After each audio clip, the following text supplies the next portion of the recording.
جب بندہ بہت پریشان ہو جاتا ہے تو پھر اس کو تسلی دی گئی ہے کہ انا مع العسر یسرا، بے شک ہر تنگی کے بعد آسانی ہے۔ اللہ رب العزت کے سامنے ایسے گڑ گڑا کر مانگی کہ اللہ پاک آپ کے آنسوں کو دیکھ کر فوراً عطا کر دیں۔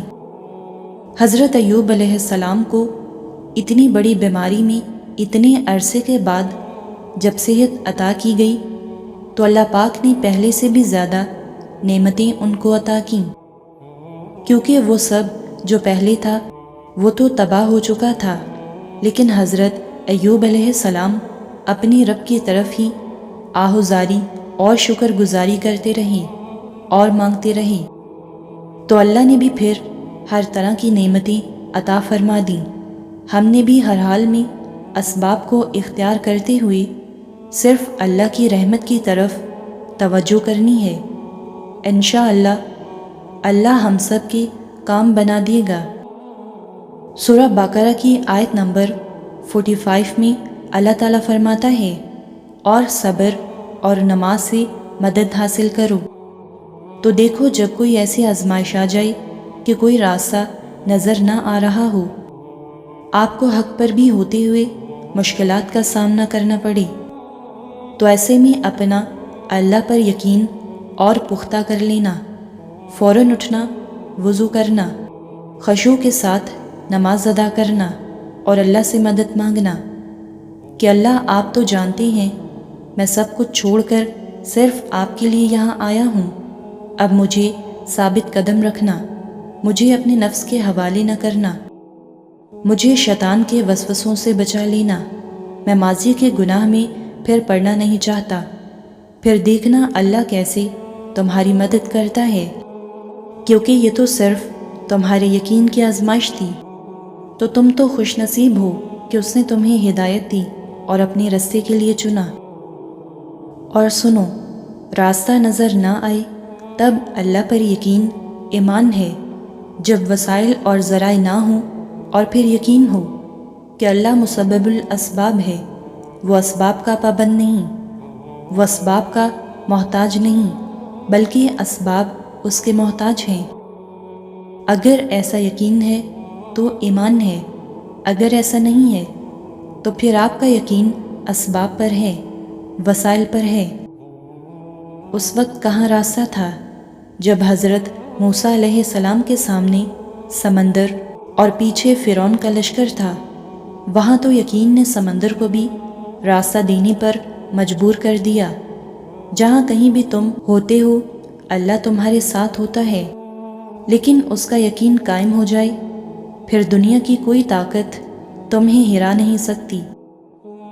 اور اللہ امتحان لیتا ہے، تمہارے صبر کا امتحان، دعاؤں کا امتحان، توکل، تمہاری انتظار کا امتحان اور برداشت کا امتحان، اور یہ امتحان سہنا بہت مشکل بھی ہوتا ہے۔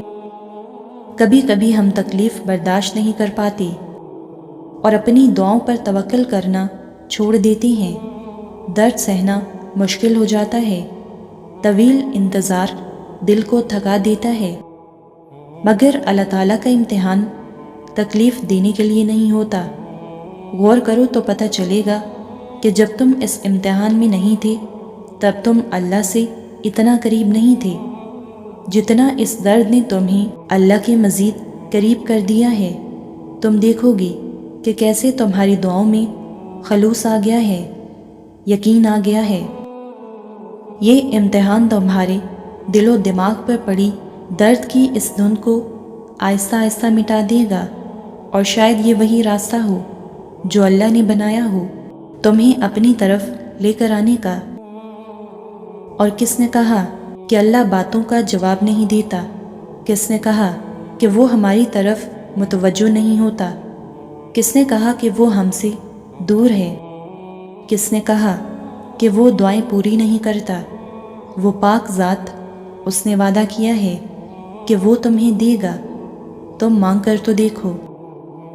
وہ آسمان کا نور ہے جو رات کے پچھلے پہر 7ویں آسمان تک آتا ہے اور کہتا ہے کہ ہے کوئی مانگنے والا جسے میں دوں، کوئی ہے مجھ سے محبت کرنے والا تاکہ میں اس سے محبت کروں۔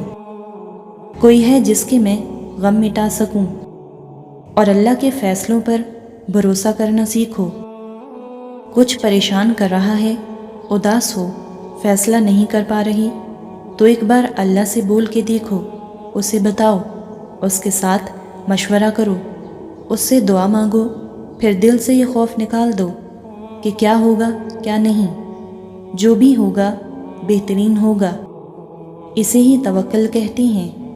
جب توکل اتنا مضبوط ہو جائے تب ہی معجزے ہوا کرتے ہیں۔ بس تمہیں اپنے معجزے کا انتظار کرنا ہے توکل سے، اور کچھ بھی ناممکن نہیں ہوتا۔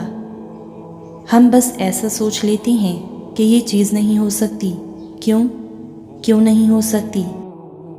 بالکل ہو سکتی ہے، بس اپنی دعاؤں پر بھروسہ ہونا چاہیے، دل میں ایمان مضبوط ہونا چاہیے۔ جب سچے دل سے دل میں بغیر کوئی شک لائے تم اللہ سے مانگو گی تو وہ بھی تمہاری دعاؤں پر کن کہہ دے گا۔ اپنے دل سے تمام شک ختم کر دو، ہر دعا پوری ہوگی، اور جو نہیں ہوگی اس میں بہتری ہوگی، اور اس کے بدلے اس سے بھی بہترین چیز ملے گی، اور یا پھر تمہارے دل سے اس چیز کی خواہش ہی ختم ہو جائے گی جو تمہارے لیے بہتر نہیں۔